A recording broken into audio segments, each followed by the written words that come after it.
Hi, David Widaski here with Douglasville Retail Meat and Smokehouse, and we're going to talk about how to cook ribs today and the different types of ribs there are.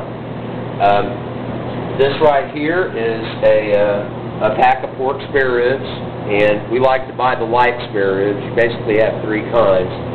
There's the light, the medium, and the real heavy ribs, and those come from older pigs. We like to buy the light ribs because they come from younger swine. And one of the things we do, you'll notice the shape of the spare rib is kind of oval, and it comes from right here, and on top of this is where you would find the bacon on the pork belly, because these ribs would wrap around. And one of the things we like to do here at the smokehouse is we will cut this top part off right here, and this becomes what's called a rib tip. Rib tips are real popular in the Midwest and up north. And we sell quite a few of these here, and these are fully smoked in our smokehouse. And the reason we take that brisket bone area off is it makes this rib a lot easier to eat. You can leave it on, a lot of people do, and if you cook them correctly, you'll be able to see the joint that's right here in the bone area where you can cut in between that and still have nice long ribs. Your next rib on the pork is the baby back. This is everybody's favorite because these are the easiest to eat, the most tender of all the rib family. And we buy baby backs that are nice and small. They still have the skin on them. I don't ever suggest taking the skin off until after you cook them because it helps them hold together when you're trying to turn them and flip them over. People that take this skin off the back side of the ribs, well, their ribs will fall apart on them. You really don't want those falling apart. Different ways of cooking your spare ribs and your baby backs. You can slow smoke them with low heat. You can parboil them, and parboiling is where you're going to get your ribs in a big pot with about a cup and a half of barbecue sauce, and whatever other seasonings you want in there. Bring your water up to a boil, and then cut it down to simmer for about 20 minutes. And you'll have to be careful that the fat that's in the ribs will froth to the top of the water, and you don't want it to run over on your stove. So it's good once it starts to boil to get it down to simmer, and you can scoop off the, it'll look like foam. Just scoop that off the top and just put it into another pot. But that's the parboiling method, and once you've done parboiling them, then you go out to your preheated grill with your barbecue sauce, and you start putting thin layers of barbecue sauce on top of your ribs, and then let it caramelize. And after that's caramelized, and you come back and put another layer on and another layer on, because you want to get a nice thick barbecue crust of sauce on there, and without burning your ribs. You want to kind of do an indirect heat. So that's how you would do the parboiled method.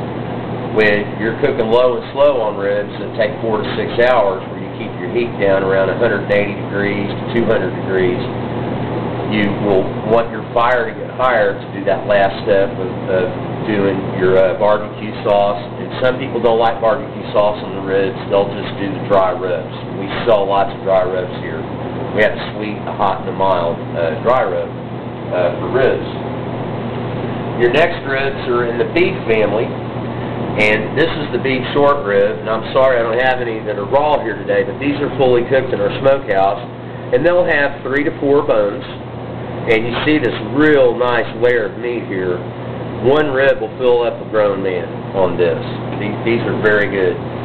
This package weighs 3 pounds, so there's 3 pounds of product right here, and we cook these low and slow for several hours, and we just use our sweet dry rub on these. And there again, when you go to reheat them, you can put your barbecue sauce on them and a little moisture underneath them and cover them with foil, because you don't want to get them any more dark.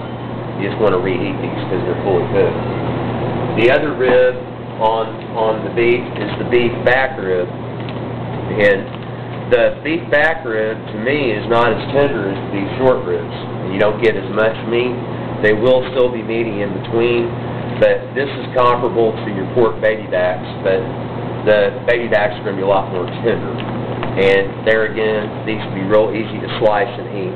And what's on top of these ribs is your ribeye. So this comes from the prime rib area. The meat is very delicious. I just find the short ribs have a lot better flavor to them. We also have what is called a pork country style rib, and I'm going to step back here and pull this can out.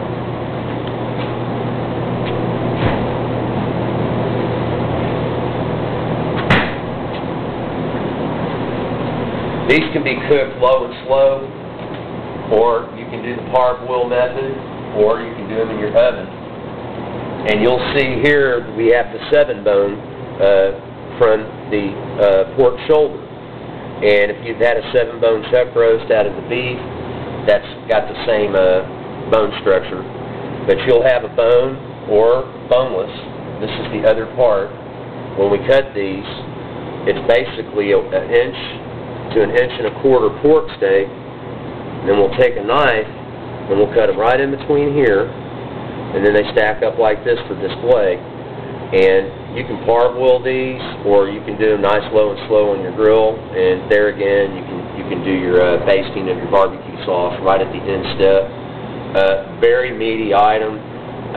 You can feed several people off just a few of these.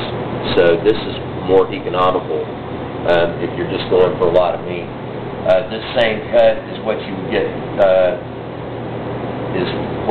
when you cook a pork butt for pulled pork, but you're going to be doing this country style rib.